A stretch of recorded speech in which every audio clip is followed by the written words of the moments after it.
हेल' लोगोफोर, आंहा नै बिबार खानो थांनो नागिरदों।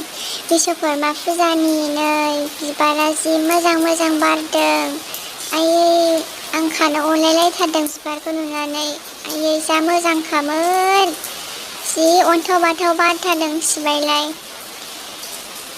दिनै उपाय गैया, फुजानि थाखायथ' नांगौ जायो बिबारखौ। अनबाबोथ' खानांगौ जायो फुजानि थाखाय, बेखायनो खाबाय।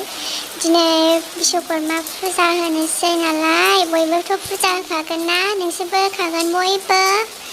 नै आंहाबो खाबाय होनो।